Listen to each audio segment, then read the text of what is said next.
नमस्कार मित्रांनो, learn English through Marathi या प्रोग्राममध्ये आपलं सर्वांचं स्वागत आहे. आणि आज आपण कंटिन्यू करतोय आपलं टॉपिकचं नाव काय आपल्या पार्ट ऑफ स्पीच, बरोबर. आणि पार्ट ऑफ स्पीचमध्ये आपण काय कंटिन्यू करतोय, काल आपण जे बघितले रूल्स बघितले कशाचे, फॉर्मिंग द प्लुरल्स, म्हणजे काय सिंग्युलर पासून प्लुरल कसे फॉर्म करायचे, तर त्याचे काय आपण काही रूल बघितले. तर अजून थोडे काही रूल्स आहेत, तर ते रूल आपल्याला कंटिन्यू करायचे आहेत, बरोबर. काल आपण 2 रूल बघितले, रूल 1 आणि रूल 2, बरोबर. रूल 1 आणि रूल 2. आता आपल्याला रूल 3 बघायचा आहे. तिसरा रूल आपल्याला बघायचा आहे. 3 मध्ये पण 2 आहे, तिसरा ए आणि तिसरा बी, आलं लक्षात. तर आता बघा, जो रूल नंबर 3 आहे त्याच्यामधला जो पहिला रूल आहे ए, आलं लक्षात. आता काय म्हणतो रूल नंबर 3, ज्या नाऊनच्या शेवटी, बरोबर, एखादं नाऊन आहे, नाऊनच्या शेवटी काय आहे, वाय येत असेल, बरोबर, वाय येत असेल, काय येत असेल, वाय येत असेल, आणि वायच्या अगोदर काय असेल, कॉन्सोनंट असेल. काय असेल, कॉन्सोनंट. वावेल असेल का, नाही, काय असेल, कॉन्सोनंट येत असेल आणि त्याचा आपल्याला प्लुरल करायचा आहे, बरोबर. प्लुरल करायचा आहे, तर त्यावेळेस काय करायचं, आयला रिप्लेस करून, कशाने रिप्लेस करायचं, वायला आयने रिप्लेस करायचं, बरोबर. वायला रिप्लेस करायचं कशानं, आयने, आणि शेवटी त्याला ईएस लावायचा, आलं लक्षात. हे झाला रूल नंबर 3. बघा करायचं काय आहे, काय म्हणते पुन्हा एकदा बघा, रूल नंबर 3, ज्या नाऊनच्या शेवटी वाय येत असेल, काय असेल, वाय, आणि वायच्या अगोदर काय येत असेल, कॉन्सोनंट येत असेल, म्हणजे व्यंजन येत असेल, तर करायचं काय आपल्याला, बघा आता हा वाय आहे, बरोबर, शेवटी वाय असेल, वायच्या अगोदर कॉन्सोनंट असेल, वायला कशाने रिप्लेस करायचं आपल्याला, आयने रिप्लेस करायचं, बरोबर. म्हणजेच काय, वायला तिथून काढून टाकायचं आपल्याला, बरोबर, आणि त्याच्या जागेवर आपल्याला काय करायचं आहे, आय लिहायचं आहे, बरोबर. आणि आय लिहिल्यानंतर, बरोबर, म्हणजे पहिली स्टेप काय आहे, वायच्या जागेवर आय लिहायचं, आणि दुसरी स्टेप काय आहे, आय लिहिल्यानंतर आयला शेवटी काय लावायचं आपल्याला, ईएस लावायचा आहे. काय लावायचं आहे, ईएस लावायचं आहे, आलं लक्षात. ही ट्रिक थोडीशी लक्षात ठेवा, बरोबर. आता खाली काही एक्झाम्पल आहेत, म्हणजे काही शब्द आहेत ते आपल्याला बघायचे आहेत. जसं की नेहमीप्रमाणे आपण हा टेबल बघितला, टेबलमध्ये 3 फॉर्म आहेत, म्हणजे तीन कॉलम आहेत, जसे की आता सिंग्युलर आहे, मिनिंग आहे आणि प्लुरल आहे, आलं लक्षात. म्हणजे एकवचन, अर्थ आणि बहुवचन. जसं की आर्मी, मराठीमध्ये आपण त्याला सेना म्हणतो, बरोबर, आर्मी. आता आर्मीच्या शेवटी जो वाय आहे, बरोबर, शेवटी काय आहे, वाय आहे, पण वायच्या अगोदर काय आहे, यम आहे, आणि यम काय आहे, कॉन्सोनंट आहे.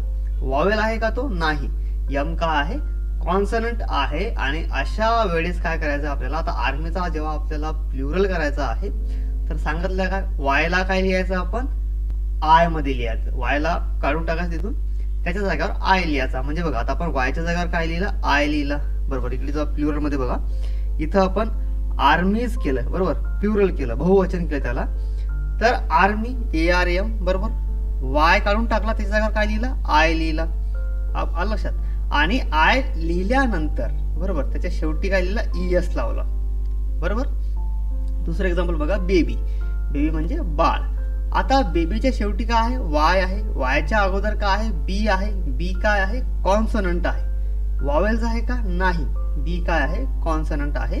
आणि आजचं जेव्हा आपण प्लुरल मध्ये करू, जसं की आता मग काय करायचं, काय करायचं, काढून टाकायचं, त्याच्या जागेवर काय लिहायचं, आय लिहायचं, आणि आय लिहिल्यानंतर शेवटी काय लावायचं, ईएस लावायचं, बरोबर. जसं की आता बेबी आहे, बेबीचं प्लुरल करायचं आहे, BAB, वाय काढून टाकला, त्याच्यावर काय लिहिलं आपण, आय लिहिला, आणि शेवटी काय लिहिलं, ईएस लिहिलं. सिंपल आहे. नेक्स्ट आहे क्राय. क्राय म्हणजे रडणे, बरोबर. क्रायच्या शेवटी काय आहे, वाय आहे, वायच्या अगोदर काय आहे, आर आहे, बरोबर, आर काय आहे, कॉन्सोनंट आहे. आणि असं असेल तर शेवटी काय करायचं, वायला काढून टाकायचं, वायच्या जागेवर आय लिहायचा, आणि आय लिहिल्यानंतर शेवटी ईएस लावायचा. म्हणजे काय, क्राईज. क्राईज काय झाला, बहुवचन, प्लुरल झाला, सिंपल. नेक्स्ट आहे कॉपी. कॉपीच्या शेवटी काय आहे, वाय आहे, वायच्या अगोदर काय आहे, पी आहे, पी काय आहे, कॉन्सोनंट आहे. कॉपी म्हणजे प्रती, बरोबर. आता कॉपीला जेव्हा आपण प्लुरल फॉर्म मध्ये करू, तर कॉपीच्या शेवटी काय करायला लागेल आपल्याला, जो वाय आहे, वायला रिप्लेस कशाने करायचं आपल्याला, आयने. वायच्या जागेवर काय लिहायचा, आय, आणि आय लिहिल्यानंतर शेवटी ईएस, म्हणजे काय, कॉपीज. ड्युटी, शेवटचा, ड्युटी म्हणजे कर्तव्य, आणि ड्युटीच्या शेवटी काय, वाय आहे, वायच्या अगोदर काय आहे, टी आहे, टी काय आहे, कॉन्सोनंट आहे, बरोबर. आणि जेव्हा आपण कॉन्सोनंट असेल, बरोबर, आता आपल्याला करायचं काय आहे, वायला आयने रिप्लेस करायचं आहे, बरोबर. आपण डी टी लिहिलं, त्याच्यानंतर जो y आहे त्याला काढून टाकलं, त्याच्या जागेवर लिहिलं आपण I, बरोबर. आणि I लिहिल्यानंतर शेवटी ES. सिंपल आहे. असा हा रूल नंबर 3 म्हणजेच काय झाला, ड्युटीज झाला, बरोबर. तर हा रूल नंबर 3 मधला जो A आहे तो आपला संपला आहे. रूल नंबर 3 लक्षात आलं असेल, काही अडचण असेल कमेंट बॉक्स मध्ये नक्की सांगा. व्हिडिओ कसा वाटला ते पण नक्की सांगा. आता जाऊया आपण रूल नंबर 3B कडे, बरोबर. काय आहे, B आहे. आता रूल नंबर जो B आहे तो काय सांगतो, ज्या नाऊनच्या शेवटी काय असेल, Y येत असेल आणि Y च्या अगोदर काय येत असेल, वॉवेल येत असेल. आता बघा, मागचा जो रूल नंबर आपण A बघितला त्याच्यामध्ये काय सांगितलं, कॉन्सोनंट. इकडे काय आहे, वॉवेल आहे, लक्षात ठेवा, बरोबर. वॉवेल म्हणजे काय, स्वर. वॉवेल काय असतात, A E I O U, बरोबर. A E I O आणि U हे काय झाले, वॉवेल झाले, म्हणजेच काय, स्वर झाले. हा लक्षात येत असेल म्हणजेच काय, ज्या नावाच्या शेवटी काय असेल, Y येत असेल, बरोबर. आणि Y च्या अगोदर काय येत असेल, वॉवेल येत असेल, म्हणजे स्वर येत असेल. आणि जेव्हा त्याचा आपल्याला प्लुरल करायचा असेल तर त्यावेळी शेवटी फक्त यस लावतात. काय लावतात, फक्त यस लावतात. याच्यामध्ये आपल्याला आय वगैरे काढून किंवा मग ES वगैरे लावायची गरज नाही. आलं लक्षात. फक्त केव्हा, जेव्हा वॉवेल असेल तर. कशाच्या अगोदर, Y च्या अगोदर वॉवेल असेल म्हणजेच काय, स्वर असेल. आलं लक्षात. आता काही एक्झाम्पल बघा, जसं की बॉय, बरोबर. बॉय म्हणजे काय, मुलगा. बॉय म्हणजे काय, मुलगा, बरोबर. आता बॉयच्या शेवटी जो Y आहे तो काय आहे, तो Y आहे, बरोबर. Y च्या अगोदर जो O आहे तो काय आहे, तो आहे वॉवेल्स. काय आहे, वॉवेल्स आहे, बरोबर. वॉवेल्स म्हणजे काय, स्वर आहे, बरोबर. आणि असं असेल तर शेवटी फक्त आपल्याला डायरेक्ट काय करायचं आहे, यस लावून द्यायचं, म्हणजे टेन्शन घ्यायचं काम नाही. म्हणजे Y ला वगैरे I किंवा मग ES वगैरे लावायची गरज नाही. रूल नंबर B मध्ये. नेक्स्ट आहे डॉंकी. डॉंकी, बरोबर आहे. डॉंकीच्या शेवटी काय आहे, डॉंकी म्हणजे गाढव. आणि डॉंकीच्या शेवटी काय आहे, Y आहे. Y च्या अगोदर काय आहे, E आहे, बरोबर. काय आहे, E आहे. आणि E काय आहे, वॉवेल आहे, बरोबर. आणि असं असेल तर शेवटी काय करायचं, डायरेक्ट यस लावायचं. केव्हा, जेव्हा त्याला आपल्याला प्लुरल करायचं असेल तेव्हा. जसं बघा, प्लुरल मध्ये डॉंकीज, बरोबर. डॉंकीज. काय केलं का त्याच्यामध्ये चेंज आपण नाही, डायरेक्ट यस लावून द्यायचं. आलं लक्षात. नेक्स्ट आहे डे. डे म्हणजे दिवस. आणि डेच्या शेवटी काय आहे, Y आहे. Y च्या अगोदर काय आहे, A आहे. आणि A काय आहे, वॉवेल आहे, बरोबर. कॉन्सोनंट आहे का तो, नाही, तो आहे वॉवेल, बरोबर.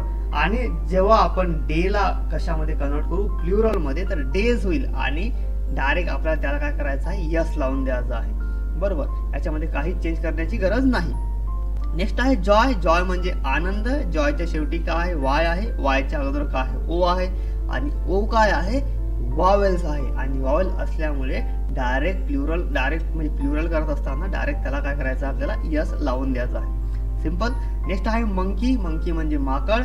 आणि मंकीच्या शेवटी काय आहे, Y आहे. Y च्या अगोदर काय आहे, E आहे. आणि E काय आहे, E आहे आपला वॉवेल्स. आलं लक्षात.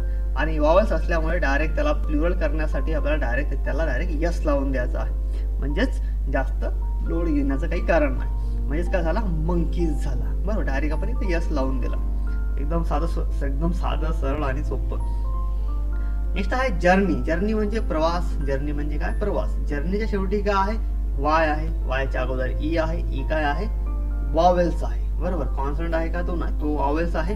आणि जेव्हा आपण याला सिंग्युलरला प्लुरल मध्ये करू तर डायरेक्ट त्याला आपल्याला काय लावायचं आहे, यस लावायचं. म्हणजेच काय, जर्नीज. काय होईल, जर्नीज. आलं लक्षात. होप तुमच्या लक्षात आलं असेल. काही अडचण असेल कमेंट बॉक्स मध्ये लिहून सांगा, बरोबर. व्हिडिओ कसा वाटला ते पण कमेंट बॉक्स मध्ये लिहून सांगा, बरोबर. आणि व्हिडिओला शेअर करत जावा, म्हणजे काय दुसऱ्यांना पण फायदा होईल, बरोबर. आणि व्हिडिओ म्हणजे कमेंट वगैरे केली तर थोडं मला पण मोटिवेशन मिळते मग व्हिडिओ क्रिएट करण्यासाठी. आलं लक्षामध्ये. तर होप तुमच्या लक्षात आलं असेल. काही अडचण असेल नक्की कमेंट बॉक्स मध्ये लिहून पाठवा. तर आजसाठी एवढंच. भेटूया पुढच्या व्हिडिओमध्ये. तोपर्यंत नमस्कार आणि थँक्यू फॉर वॉचिंग.